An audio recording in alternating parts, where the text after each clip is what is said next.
aminin din natin, sometimes really have to give yung mga incentives na yan. Kasi ano yan motivation din sa bata. Kasi baka dumating yung time, wala nang gustong sumali. Oo, kasi wala silang makukuha incentive. Sali ako ng sali, wala naman pala akong mapapala. Actually, that's motivation. That's motivation din. Parang reward system. Correct. Karamihan sa mga estudyante ngayon,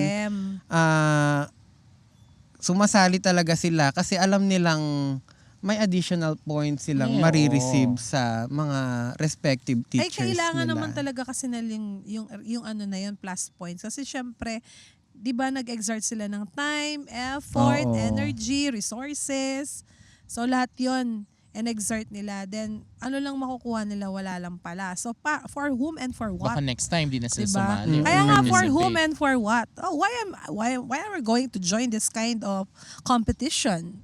So, wala naman ako makukuha dito. Why are we going to exert effort, di ba?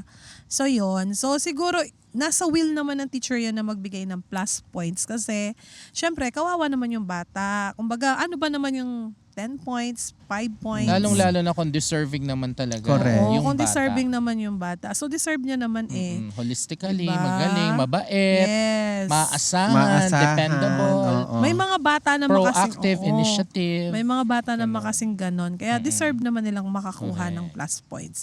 Hindi naman siguro masama na magbigay ng plus because that's ano lang naman, kumbaga pampalubag loob ng bata or motivation, pang-motivation sa bata na, mag-join ulit ako kasi binigyan akong 10 points sa Sir Edward. So next time may 10 points ulit ako. Pandagdag din sa kahit sa performance task lang.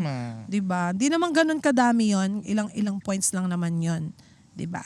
So, ganon. So, para ma-encourage lang natin yung ating mga student na nagjo-join sa iba't ibang mga competition.